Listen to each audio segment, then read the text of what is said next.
It is the world that has been pulled over your eyes to blind you from the truth. What truth? Woe to you, O earth and sea, for the devil sends the beast with wrath, because he knows the time is short. Let him who hath understanding reckon the number of the beast, for it is a human number. Its number is 666. Thank you. The state's two children's hospitals are overflowing with patients suffering from respiratory illnesses. This has become a national health crisis. National health crisis. National health crisis. News 8's Mike Mascadrelli spoke with infectious disease doctors about the concerning trend and steps parents can take to protect their children. For the last few weeks, Connecticut Children's has been over capacity as more and more young children are admitted for the respiratory illness RSV. The hospital is now in talks with the National Guard and FEMA about setting up a tent right on the lawn to help combat this national health crisis. We don't have as many critical care beds as we have adult critical care beds, simply because we don't usually need them. Connecticut Children's Medical Center is completely slammed with patients suffering from RSV, or respiratory syncytial virus. Physician-in-chief Dr. Juan Salazar says it's been this way since early September, and cases continue to increase exponentially, something he's never seen before at the hospital. Our hospital was full. The traditional pediatric inpatient beds, we have 3 floors with 25 beds in each location. We can expand to 28. All of those were full this morning. For most kids, RSV usually causes mild cold-like symptoms, including a runny nose, congestion, and a mild fever. But Dr. Salazar says it can be much worse for children that are immunocompromised or have a heart defect.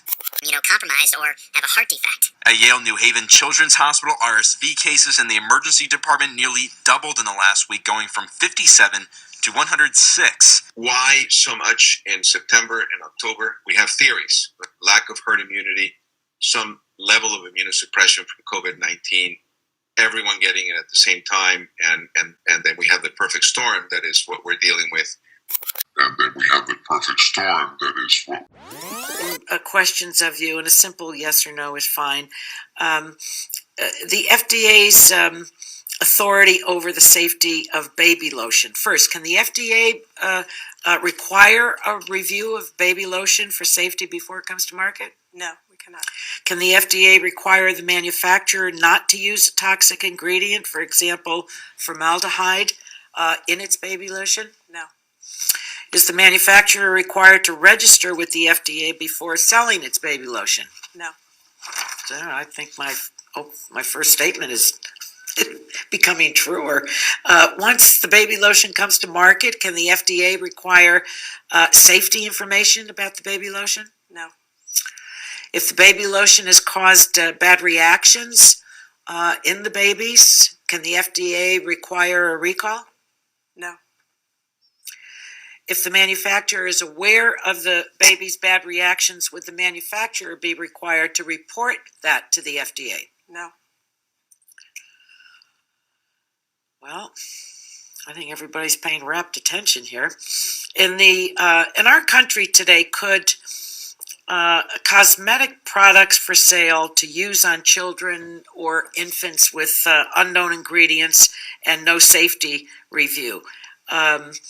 If the product is dangerous, the FDA would not be able to require a recall. You already said that. And obviously, we need to, I think, empower the FDA to do more to protect Americans. I mean, given all the no's that you just answered, I think we have a real problem on our hands.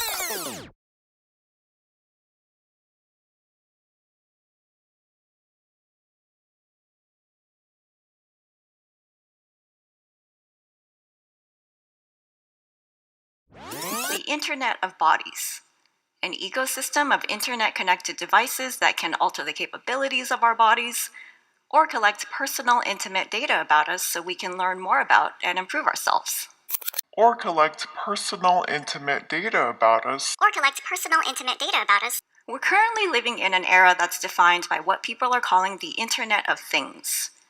This is the network of everything that's connected to the internet, like your car or light bulbs.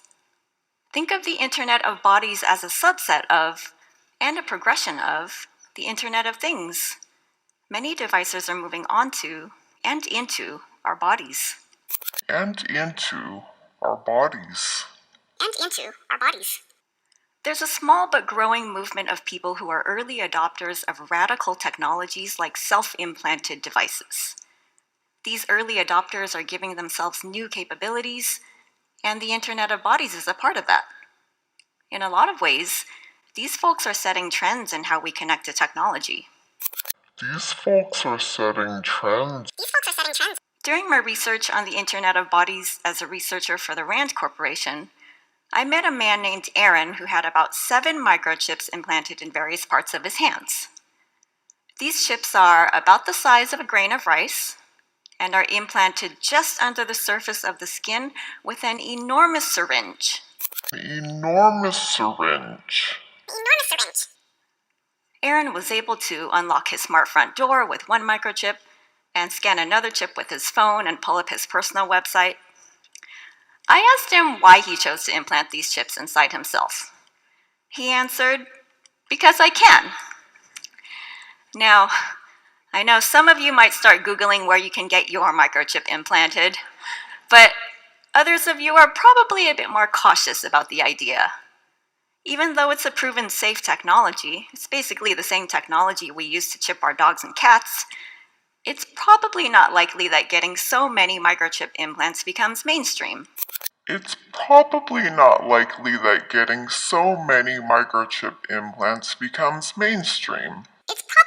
that getting so many microchip implants becomes mainstream.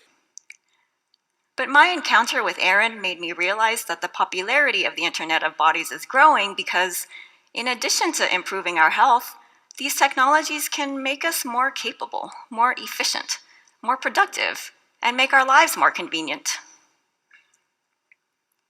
I mentioned that we're living in the age of the Internet of Things. In many ways, we've been merging into the age of the Internet of Bodies for quite a while.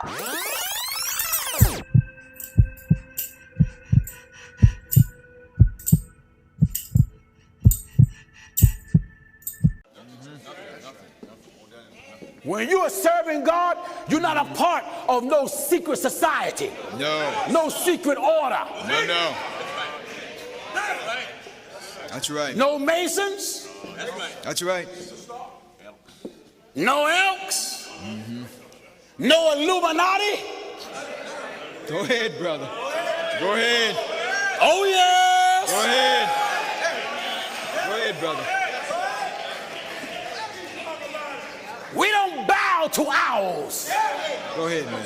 Elephants. Amen. And imagery. Yeah. We bow to God. That's right. One true God. Go ahead, man. How can you be a member of the Illuminati and then gonna say, thank God? You's a liar. Amen. The Illuminati is a cult. Amen. All that are in it are satanic. Go ahead. You're cult followers. Go ahead, brother. I don't care if you are millionaires, if you are pop artists. There is no God but one. Amen. Go ahead, brother. Just one. Amen. You can't be a preacher and be in the Illuminati. You can't be a preacher and be a Mason.